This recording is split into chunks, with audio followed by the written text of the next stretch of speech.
Hello everyone, good morning and welcome back to our new video. কেমন আছো সকলে? আশা করছি ভালো আছো, সুস্থ আছো। দেখো তো, সকালবেলা থেকেই ব্লগটা আজ শুরু করলাম। ঘুম থেকে উঠেই হাত মুখ ধুয়ে ফ্রেশ কিন্তু আজ হয়ে গেছি। তাই তো একটুখানি ক্রিম ট্রিম লাগিয়ে ছুটলাম হচ্ছে আশার কাছে। আমাদেরও তো আয়ুষ্মান ভারতের জন্য অ্যাপ্লাই করতে হবে, সেই কারণে কিন্তু আমাদের মা ছেলের ফর্ম এসেছে, কিন্তু তার বাবার আবার ফর্ম আসেনি। তাই গেলাম আশা দিদিমণির বাড়ি। তা আমাদের বাড়ি থেকে বেশি না, এই 2 মিনিট আর কি হেঁটে যেতে হয়, পাশেই একদম 5-6টা বাড়ি পার করে এসেই রান্না বসাতে হবে। তো আর একটা চিন্তা থেকেই গেল, জায়নের বাবার ফর্মটা কিন্তু এখনও আসেনি। তো কি বলবো বলো, আমরা হয়তো অনেক সুযোগ সুবিধা পাবো কি না জানি না, কারণ এখনও তো ফর্মটা আসেনি, সেই জন্যই আর কি চিন্তিত। তো আমি আয়নের বাবাকে বলাই যে আয়নের বাবা আবার পাঞ্চ করে যাচ্ছে হচ্ছে আশার বাড়িতেই, তার কাগজটা যাতে নিয়ে আসা হয় এই কাগজগুলো দেখিয়ে। তো ওই গেল, আর এদিকে আমি কিন্তু ভাত বসিয়ে দিলাম। যদি এই কাগজটা না আসে তাহলে খুব বড় একটা সমস্যা হবে, আমরা কোনো সুযোগ সুবিধা পাবো না, হয়তো জানি না কদিনের সমস্যাটা ঠিক হবে। আর এইখানে দেখো ভাত বসিয়ে দিয়েছি, আর ওই যে কাঁকরোলগুলো দেখলে না, হলুদ আর সবুজ কালারের কাঁকরোল রান্না করার পরে তো আয়নের বাবা খেয়ে একদম পাগল হয়ে গেছে, এত টেস্টি। চোটল বলে আমাদের গ্রামীণ ভাষায়, তোমাদের কোথায় কী বলে সেটা অবশ্যই কমেন্ট সেকশনে জানিয়ে গিয়েও।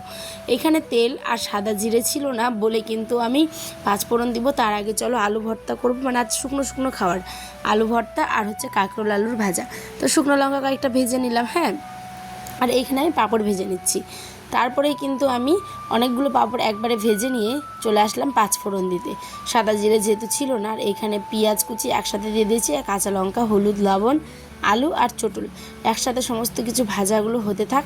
জানো, মনটা ভীষণই খারাপ। বর্মার বাবা যেহেতু মারা গেছে, বর্মা অনবরত কান্না করছে, কী বলবো, টানা কান্না করছে 2 দিন ধরে।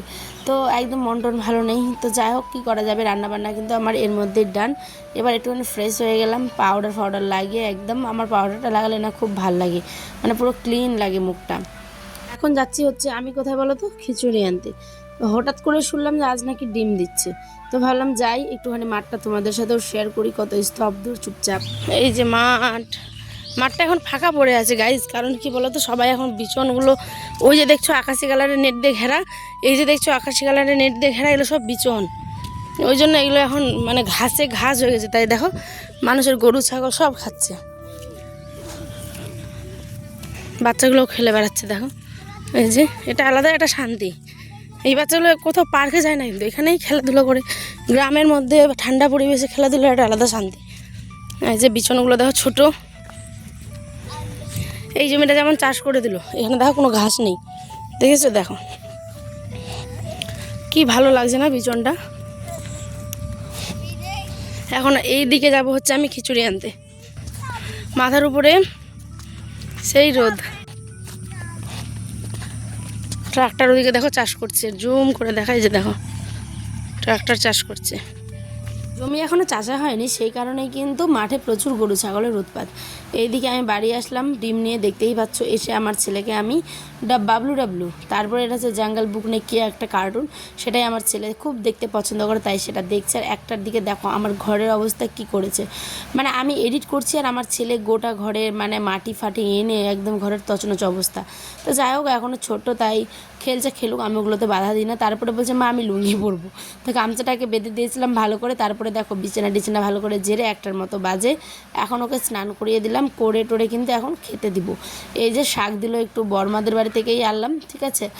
আর এখানে একটু ভাজা আলু সেদ্ধ দিয়ে শুকনো ভাত কিন্তু খেয়ে নিলাম। এবার রাতের আমি আজ খাওয়ারও বসিয়ে দিলাম, শুধুমাত্র ডিম সেদ্ধ, আলু পটলের ভর্তা আর আম, বাবা নিয়ে এসেছিলো আম, সেগুলোই। তো এই ছিল আজকে আমাদের খাওয়ার দাওয়ার। তোমরা কি খেলে অবশ্যই জানিও। ব্লগ আজকে খুব ছোট্ট একটা ব্লগ শেয়ার করলাম, হাতে খুব সময় কম ছিল, সেই কারণে তাড়াতাড়ি এডিট করে এখন 5টা সাড়ে 5টা, হ্যাঁ 5টা 30 বাজে এডিট করে আপলোড করলাম।